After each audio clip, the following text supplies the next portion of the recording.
Glória a Deus. Eu confesso para os irmãos que eu estou muito feliz de estar aqui para falar da palavra do Senhor. E sempre vai ser uma honra, porque se hoje eu estou aqui em cima deste altar e hoje eu tenho algo, um alimento para passar para os irmãos, é porque eu tenho um pastor e porque eu tenho uma igreja que me ensina o caminho certo. Então, todo o crescimento do cristão nunca é sozinho.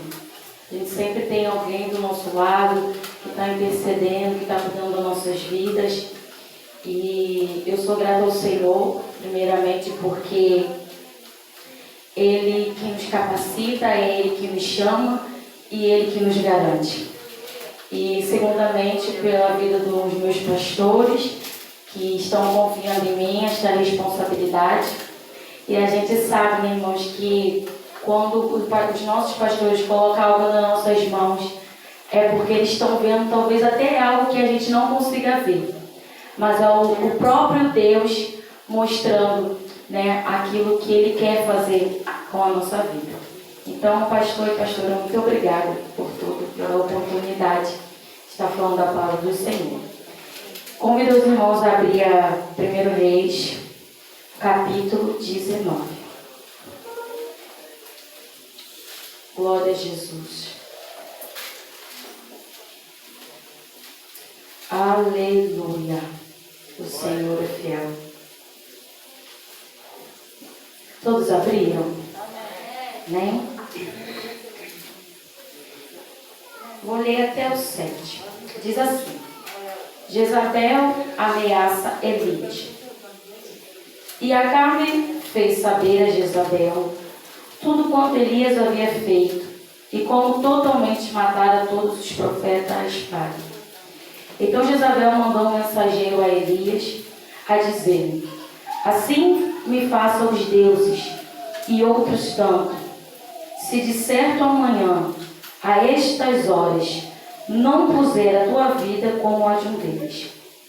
O que vendo ele se levantou e para escapar com vida se foi e veio a Berseba, que é de Judá, e deixou ali o seu moço. E ele se foi ao deserto, caminho de um dia, e veio e se assentou debaixo de um zimbro. E pediu em seu ânimo a morte, e disse: já basta, ó Senhor, toma agora a minha vida, pois eu não sou melhor do que meus pais. E deitou-se e dormiu-se debaixo de um zimbro. E eis que então o anjo o tocou e lhe disse: levanta-te e come. E olhou, e eis que a sua cabeceira estava um pão cozido sobre as brasas e uma botija de água. E comeu, e bebeu, e tornou a deitar-se. E o anjo do Senhor tornou a segunda vez e o tocou e disse: levanta-te e come, porque muito comprido te será o caminho. Vamos todos repetir o versículo 7 em nome de Jesus, no 3.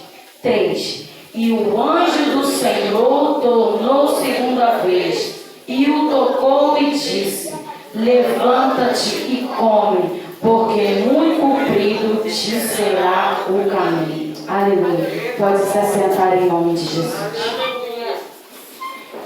Irmãos, quando foi dado o tema, né, depois teve toda uma mudança, eu fiquei pensando, e eu confesso até que eu ainda não tinha parado para meditar sobre.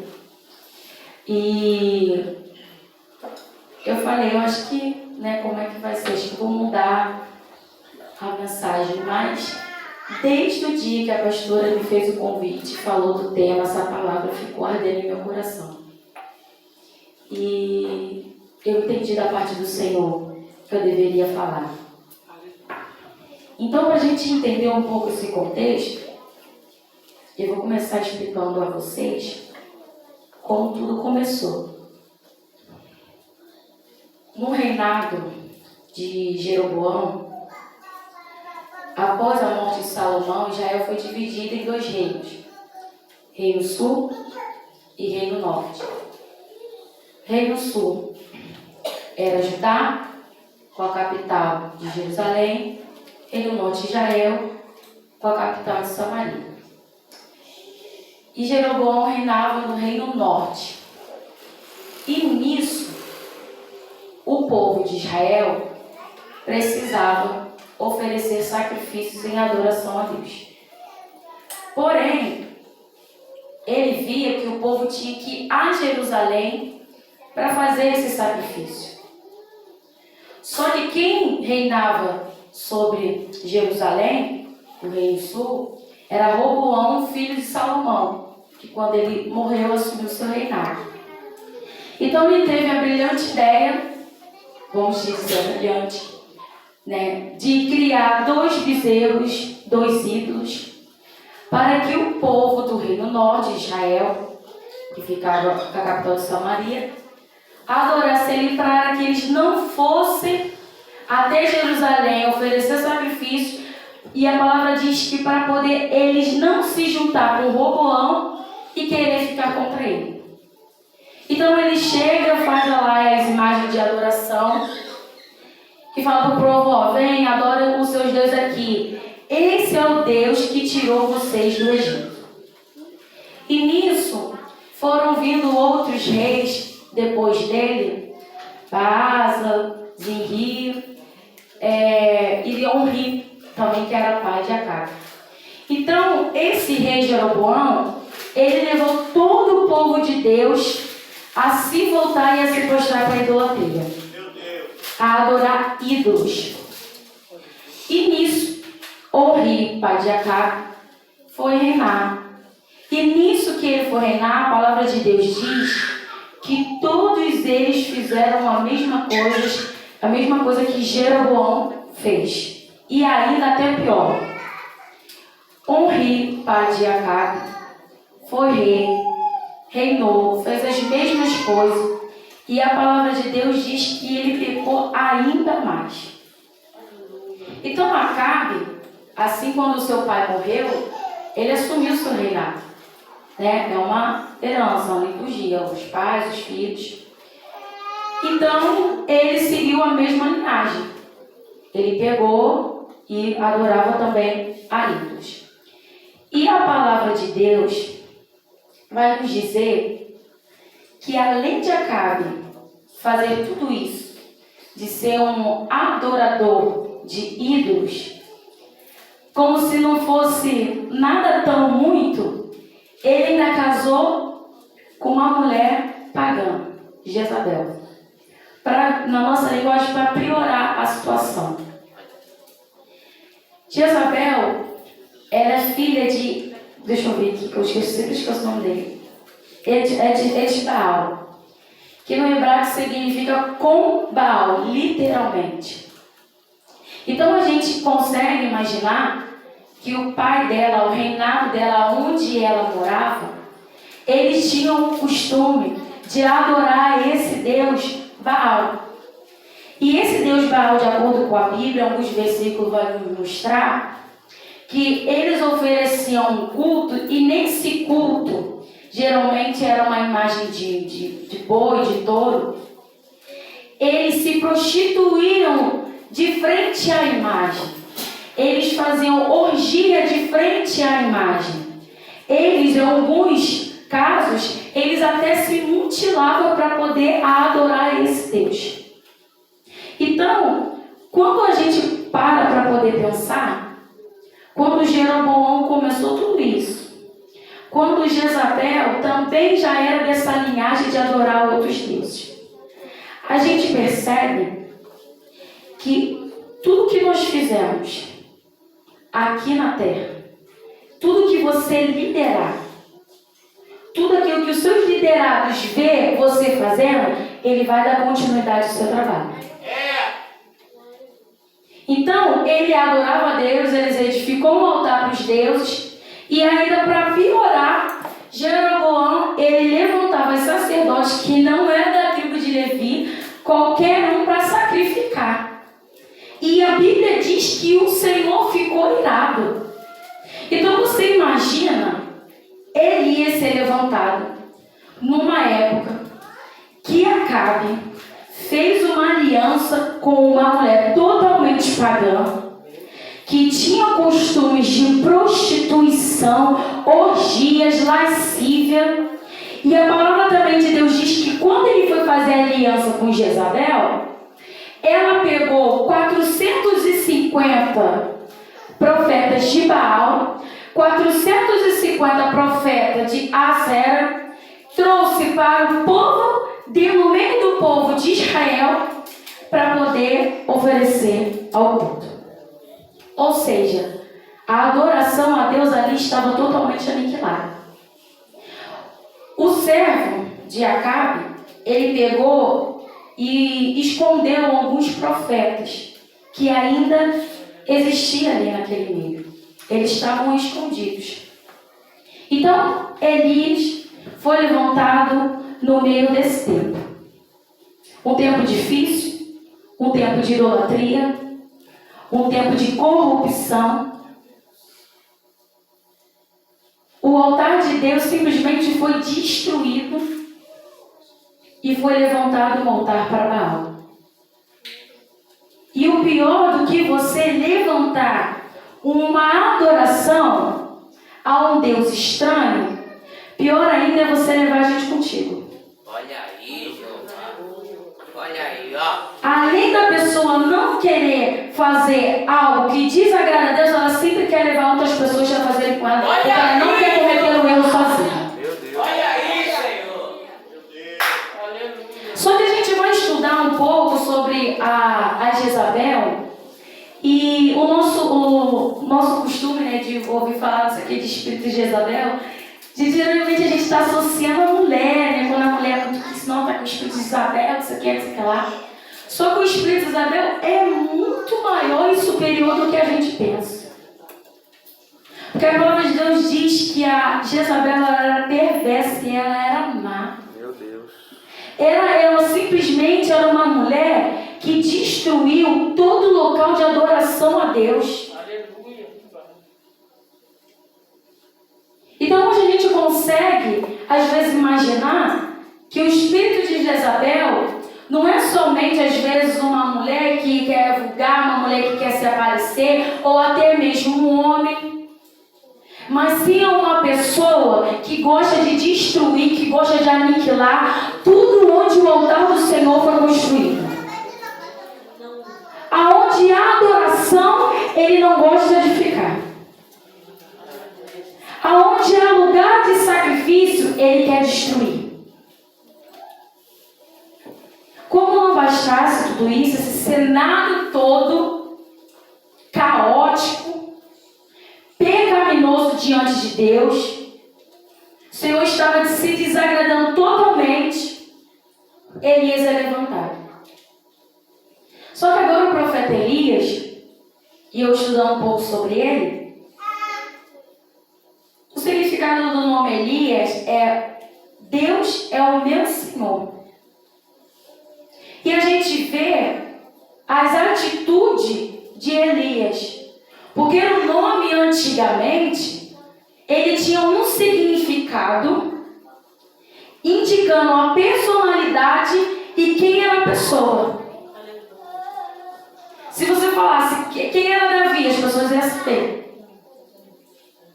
E ele tinha um significado. E aquele significado, ele se comportava mediante o significado do nome dele. Então Elias, como diz o próprio nome dele, Deus é o meu Senhor, ele era um servo fiel a Deus.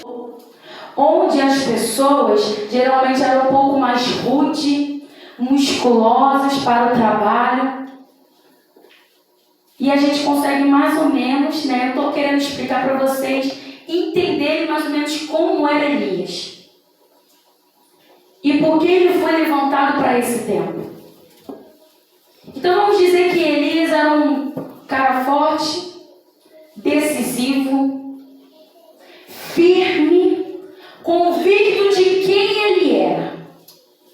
E ele conviveu no meio de um povo idólatra, pecaminoso, mas não se contaminou e nem pecou.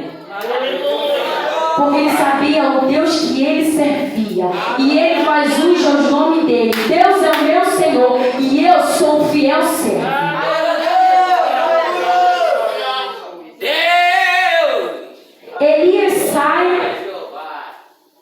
pouco se fala. Mas sai de onde ele era. Eu estudando, vi que a cidade era uma cidade simples, não tinha muita importância para Israel. Não tinha algo assim, né, que eles admiravam, que podia... Não, bem simples. Então a gente imagina que Elias era um profeta que veio de uma família simples, né, não tinha muita importância. Mas o Senhor escolheu Elias. Glória a Deus. O Senhor tirou Elias da onde ninguém viu. Aleluia. Glória a Deus. O Senhor tirou Elias da onde que talvez não havia recurso. Meu Deus. Deus viu Elias num lugar árido. Aleluia. Deus enxergou Elias no meio de um povo que não tinha importância. Deus tirou Elias porque ele conheceu o coração de Elias. Aleluia. Glória a Deus. E ele sabia que Elias ia ser fiel. Elias sai e começa a sua missão. Primeiro, ele vai falar sobre Acabe, né? Vai falar que não vai chover, não vai cair chuva. Sendo que o Deus Baal, que a Jezabel tinha levantado, e Acabe também se prostrou e começou a adorar, o significado de Baal é Deus de fertilidade, que dá vida, né? Aquela chuva, porque naquela época tudo era agricultura. Você comia, você fazia através do meio ambiente, através dos frutos, da colheita, das plantações. Então, se não tem chuva, não tem alimento, não tem dinheiro, não tem recurso. Elias se levanta e vai falar: não vai chover e nem vai cair orvalho. Ou seja, o que ele estava querendo dizer para Acabe? Você não vai ter mais recurso. Acabou as plantações. Acabou tudo. E Acabe, a palavra de Deus diz que Elias se retirou para se esconder por direção de Deus. E começou tudo aquilo que Elias prediz. A fome, a seca chegou. E o povo continuou adorando. E o povo continuou sacrificando, fazendo o que era mal aos olhos do Senhor. Mas graças a Deus, existe sempre um remanescente no meio do caos. Aleluia! Glória a Deus! Elias se levanta mais uma vez e foi em direção aos profetas de Baal, como a maioria de todos conhecemos a história. Ele, vamos lá, vamos ver o Deus que responde com fogo. Pega lá 2 bezerros, vocês escolhem vocês primeiro, faz aí, invoca o seu Deus, clama, grita, chora, faz o que vocês quiserem. E eles clamavam, de manhã até a tarde, nada aconteceu. Vai, Elias, agora sou eu. Edificou um altar, colocou 12 pedras, com o nome das 12 tribos, que representavam as 12 tribos. Colocou o bezerro em cima sobre a lenha, cavou em volta das pedras, e no meio de uma seca ele fala para os servos de Baal: busca vasilhas de água. Mas como, aonde que eles iam achar água se não chovia mais? Aleluia! Glória a Deus! Eles acharam, vieram, joga sobre a lenha e sobre o altar. E de maneira que eles enchiam essa vala que ele cavou em volta das pedras, vamos dizer assim, para maior compreensão, se encheu de água. Ou seja, ele edificou um altar. Aqui está um altar. Aqui está o sacrifício. Aqui tem 12 pedras. E em volta dessas voltas já tem um buraco. E ele começou a jogar água e a palavra de Deus diz que inundou, que transbordou. Meu Deus! E Elias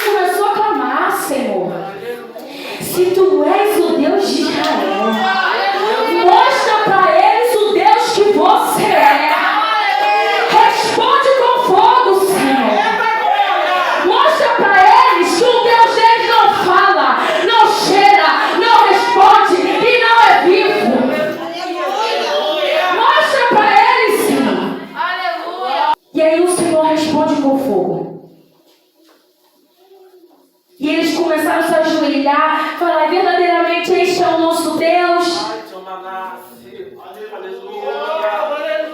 E depois ele se levantou e matou todos os profetas de Baal. Santo. Acabe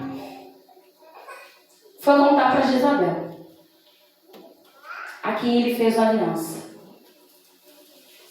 Uma aliança que corrompeu todo o povo. Cuidado com a aliança com quem você tem feito. Porque ele pode destruir o altar de adoração que está dentro de você. Jugo desigual não dá certo. Para relacionamento, para amizade, para propósito, para tudo. Não dá certo. Você quer adorar a Deus, ele quer adorar Baal. Meu Deus. Você quer Jerusalém, ele quer ir para Samaria. Deus Todo-Poderoso. São coisas distintas que não dá certo. E uma aliança com gente mal feita quebra tudo, destrói tudo. Quando você vê, o desejo de você adorar, de estar na casa do Senhor, já foi embora há muito tempo. Você está que nem o povo de Israel. Está ali adorando, e esqueceu o teu Deus. Eita glória! Aleluia! Mas Deus não faz isso para condenar eles, não. Deus faz isso para poder lembrar eles o Deus que ama e que cuida. E se eles estavam ali, é porque foi Deus que tirou ele do Egito. Aleluia! E aí, Acabe foi contar tudo para Jezabel. Jezabel, com a sua maldade, perversidade no coração, foi falar: Carias, da mesma forma que você fez com meus profetas, eu vou fazer com você.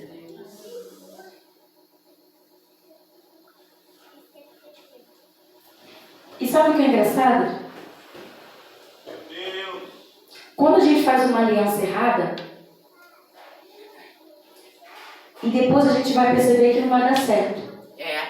Uma hora a gente vai perceber. Aí você vai querer se afastar, você vai querer mudar, e aquela pessoa vai simplesmente se revoltar contra você. Ele simplesmente não estava sozinho, mas sozinho ele era fiel, sozinho ele adorava, sozinho ele era obediente. E a gente aprende que a gente não precisa de ninguém para a gente ser fiel a Deus. Aleluia! Intimidade é individual. Aleluia! Aleluia! Crescimento é individual. Ah, mas se ele não for para a igreja, eu não vou. Ah, mas se ele não fizer, eu também não vou fazer. Não, porque eu queria fazer. Gente, não é errado a gente querer ter uma companhia. Mas você deixar de fazer porque aquela pessoa não vai ir, aí é errado. Olha isso! Aleluia! Imagine Elias nesse cenário, gente. Tendo que pregar para aquele povo a palavra de Deus. Ele já tinha aprendido que não ia chover e não estava chovendo. Imagine a raiva de Acabe e Jezabel por esse homem. Quando você começar a fazer a vontade de Deus, muitos vão começar a se levantar.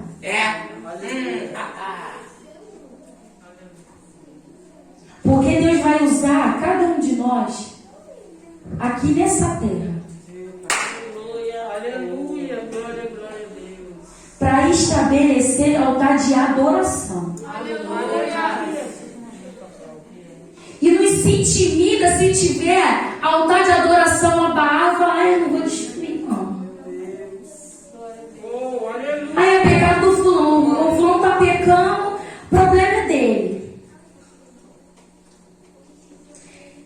Eu fui estudar E a palavra altar significa lugar de sacrifício. Aleluia. Glória a Deus. Esse lugar aqui é lindo, é muito bonito, é. Mas aqui é lugar de sacrifício. Aleluia. Glória a Deus. Aqui não existe profeta para se aparecer, existe profeta para deixar sacrifício. Aleluia. Olha aí, Jeová. Aqui ninguém se assenta para querer ser maior. Aqui ninguém faz alguma coisa para querer. É sacrifício. Olha aí. Se a gente não subir, não só aqui, em qualquer altar, com a intenção errada, me desculpe, não é adoração a Deus. Aleluia. Glória a Deus. Olha aí, Jeová. Porque muitos querem estar no altar, mas não querem oferecer sacrifício. Eita, Jeová. Olha aí. Profeta que é profeta oferece sacrifício. Homem e mulher de Deus oferece sacrifício.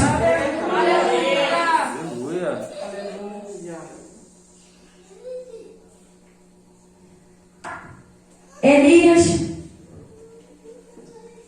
após a ameaça de Jezabel, foge e vai em direção ao deserto. Ele passou por Judá, ou seja, ele saiu totalmente do ambiente que ele estava, do reino que ele estava e foi para outro. Deixou o seu amigo ali e andou cerca de um dia. E chegou no deserto. Elias, muito cansado, deitou e acabou adormecendo.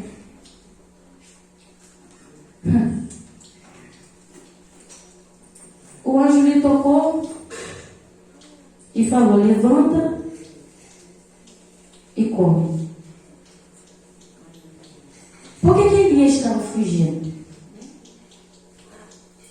Porque Elias ele foi levantado como um homem de Deus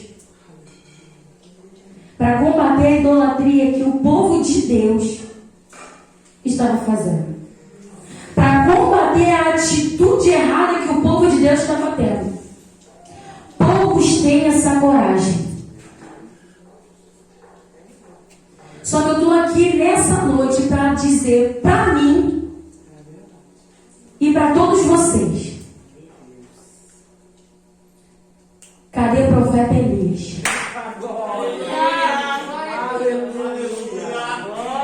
Que não aceita dois altares. Ou é Deus ou é Baal. Os dois não dá. Ou você serve um ou você serve outro. Ou você agrada um ou você agrada outro. Os dois não dá. Ou você é crente ou você não é. Decide hoje, se posiciona hoje.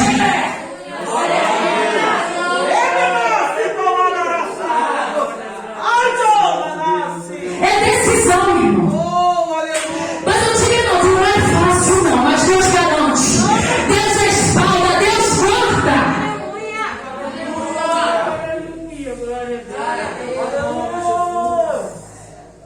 Ninguém está aqui para acusar pecado de ninguém. Mas se a gente não mostrar o pecado, como vai haver arrependimento? Como que o povo viu que estava pecando quando eles olhavam para a lei? Quando eles olhavam para a lei, eles falavam: estou pecando. Meu Deus, aleluia. Oh, aleluia. Glória a Deus. Aleluia. Que a gente não venha. Oh, aleluia. Aleluia. Meu Deus. Deixar que o altar da casa do Senhor se corrompa. Eu aprendi uma coisa nesse tempo. E vou confessar algo aqui. O deserto está sendo a melhor parte da minha vida. Eita glória. Porque no deserto você não tem distração, nada te tira do foco. Ou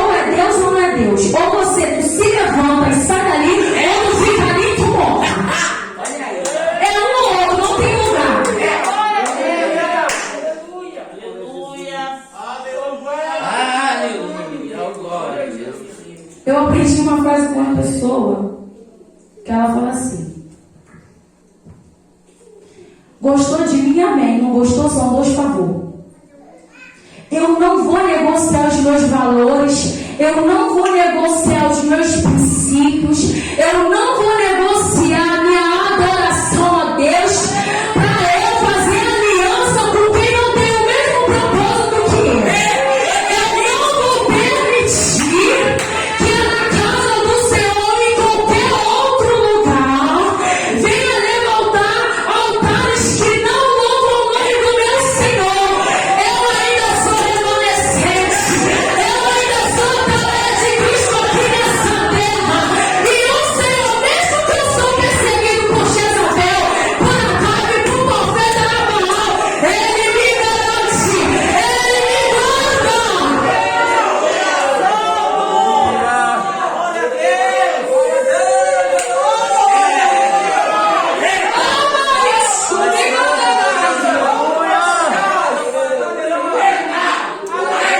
Quando os filhos de Arão eram sacerdotes no tabernáculo,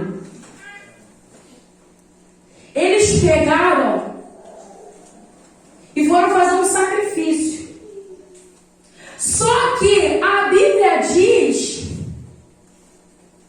que eles estavam embriagados. Dá-se a entender que eles estavam embriagados. E eles pegaram, colocaram ali o sacrifício pelo pecado deles, que eles tinham pecado, e eram sacerdotes. Pegaram, só que a Bíblia diz que eles pegaram um fogo estranho. Aleluia. Só que o fogo estranho que eles deveriam acender para sacrificar tinha que ser no holocausto. Meu Deus.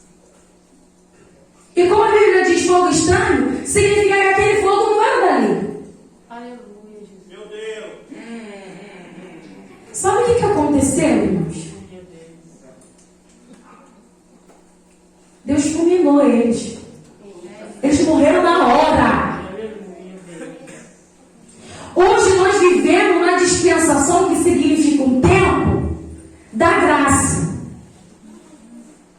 Hoje temos privilégio pela misericórdia do Senhor, que quando nós pecamos, nós vamos diante de Deus pedir perdão, e nós temos o perdão de Deus sobre o nosso favor. Aleluia, glória a Deus. Aleluia. Porque se fosse naquele tempo, irmão, vir para a casa de Deus e fazer tudo de qualquer maneira, ó, Olha aí, Jeová. não ia ser. Não ia dar. A gente já é desfalecida há muito tempo. Aleluia. O que eu quero trazer hoje é uma clareza que, quando nós decidimos ser algo na nossa vida, nós temos que ter firmeza da nossa escolha.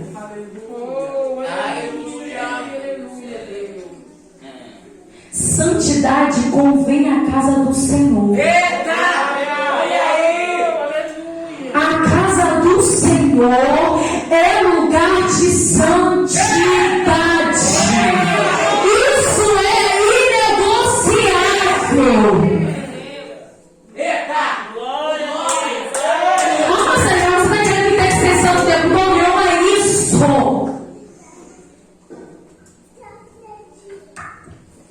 Em Coríntios diz, Paulo vai falar que nós temos que andar em espírito. Só que como nós andamos em espírito?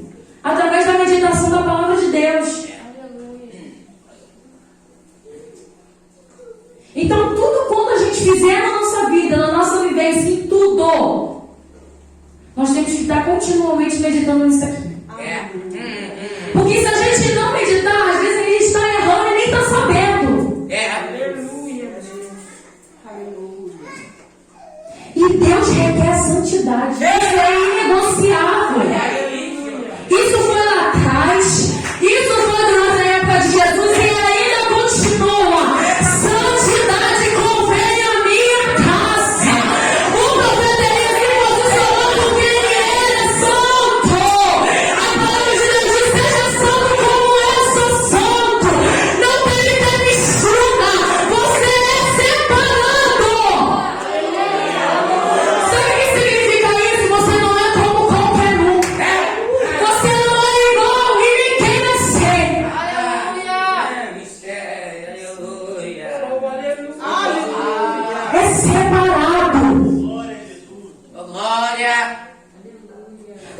eles separaram os utensílios para o tabernáculo, ele santificou, ele ungiu. Por quê? Porque era separado somente para adoração. Os levitas foram consagrados para adorar a Deus. É separado. Levita não se misturava com as outras tribos. Levita não se misturava, não trabalhava. Por quê? Porque eles tinham o serviço de adorar e trabalhar para o Senhor. Ei, nós estamos aqui para servir. Nós estamos aqui para ser verdadeiros adoradores. Que adorem em espírito e em verdade. Quando Elias chega no deserto Glória a Deus. Glória a Jesus. Aleluia. e todo crente vai passar por um deserto. Você vai tentar explicar o seu deserto para qualquer pessoa. Ninguém vai entender. Aleluia. Glória a Deus. Vai achar que é coisa da sua cabeça, vai achar que é o seu. Não adianta. Aleluia. Eu aprendi algo. Eu tenho vontade de rir. Com o meu pastor. Porque eu tinha mania, eu falo isso, não tenho vergonha. Porque vergonha é pior do que você ficar morrendo e continuar. Isso é vergonha. Agora, assumir o seu erro e tentar se esforçar cada dia para melhorar, isso significa. Olha aí, seu Aí eu fazia algumas coisas que a vida tem que justificar. Por mais que às vezes eu realmente não tinha cultura, mas eu queria justificar, não, tô certo. Não, é isso. Só que isso acaba atrapalhando a sua identidade. Meu Deus.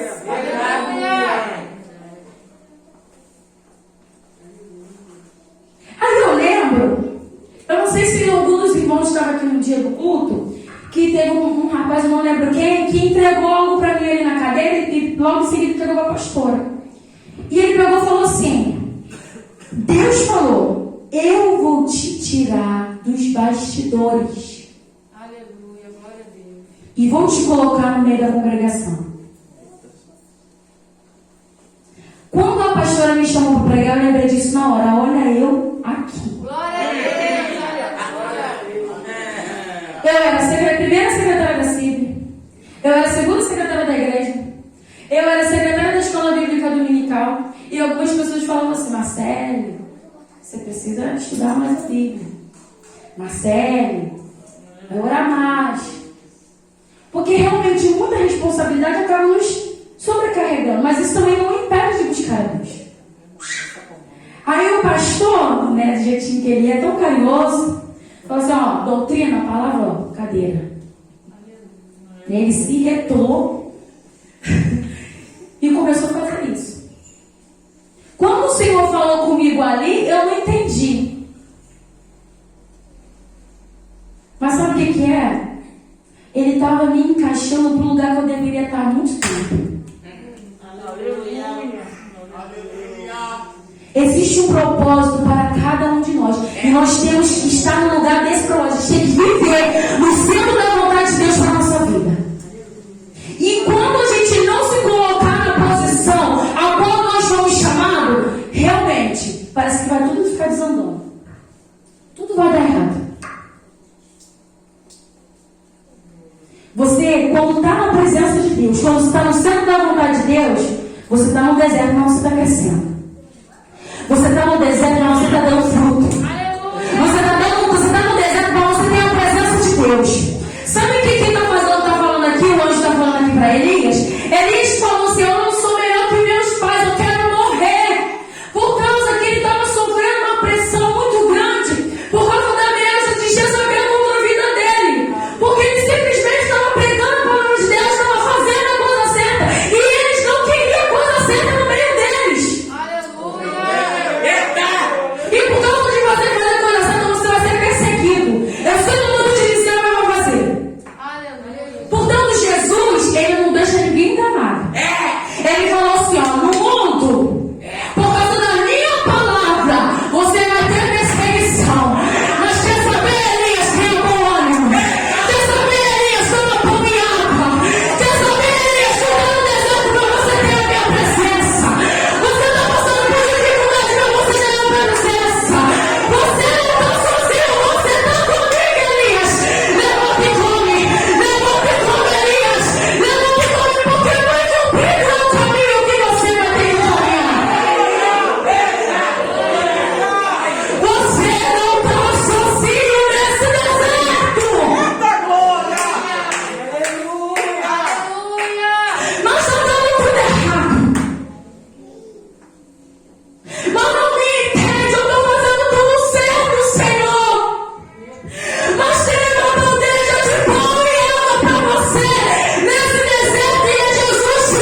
Mas quando você chegar no seu limite,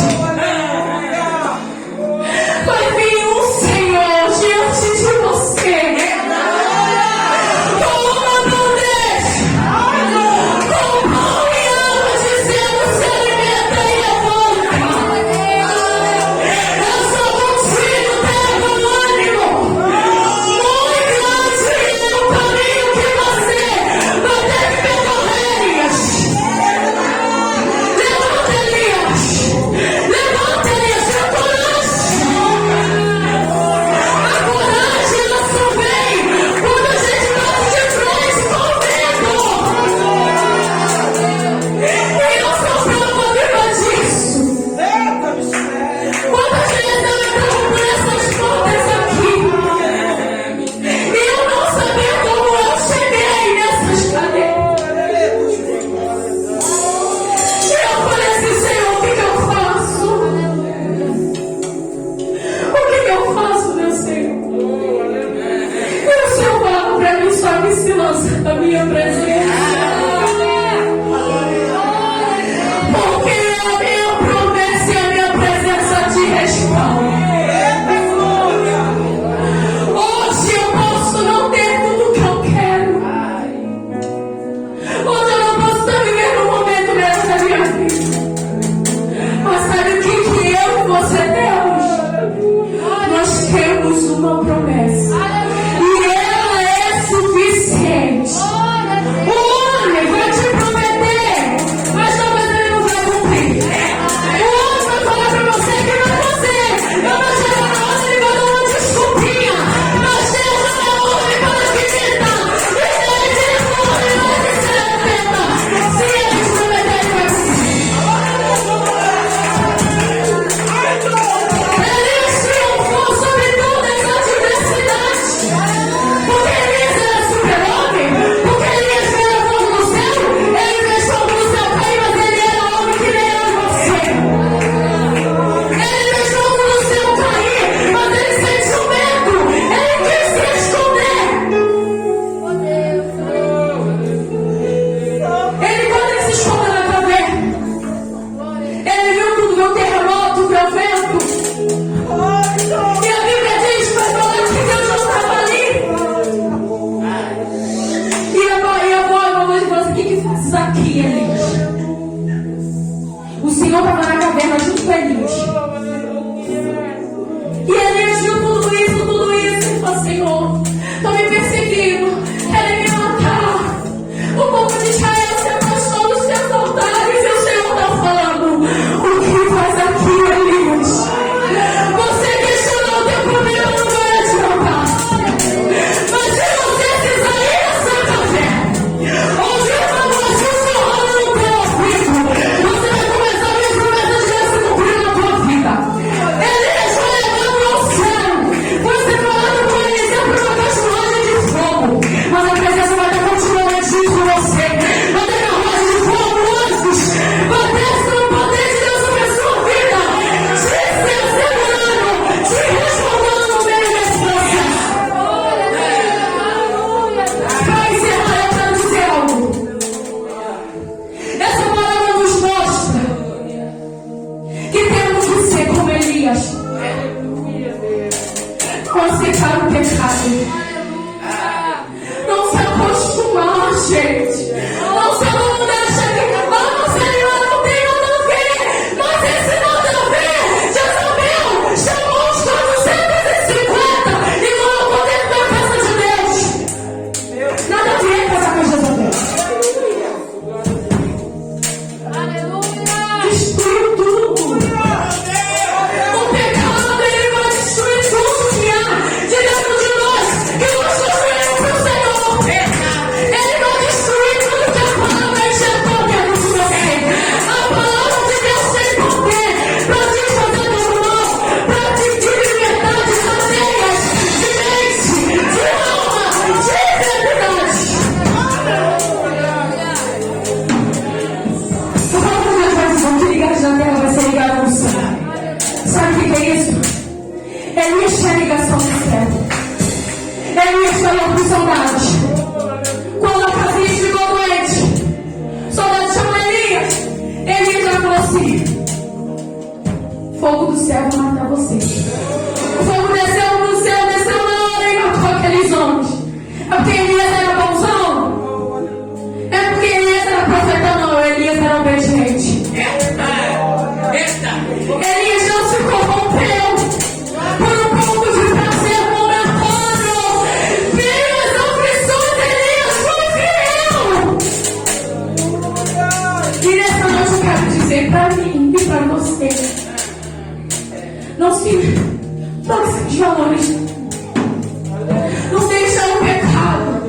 Não deixa as ilusões momentâneas tirar a palavra de Deus que está dentro do seu coração. Você, quando você lê a palavra de Deus, está edificando um altar. Você está edificando o teu corpo para adorar a Deus. E o nosso corpo é templo do Espírito Santo. Pai Senhor, tenha ligação com o céu. A gente precisa de mais ligação com o céu, porque o céu ele não é de crise. O céu, quando a gente anda em concordância com o Senhor, Deus trabalha ao nosso favor. Não tem porta fechada, não tem médico certo, não tem, irmão. Quando Deus te respalda, acabou. Que nós sejamos como o profeta Elias, corajoso, fiel, perseverante em meio às tribulações. Sedes pacientes na tribulação. Sedes pacientes. O Senhor recompensará cada um de nós. E eu creio que através dessa palavra o Senhor vai mudar os nossos filhos, nossos pensamentos, as nossas atitudes. Eu quero somente fazer uma breve oração para esse ano. Que em nome de Jesus nós não queremos nos acovardar diante deste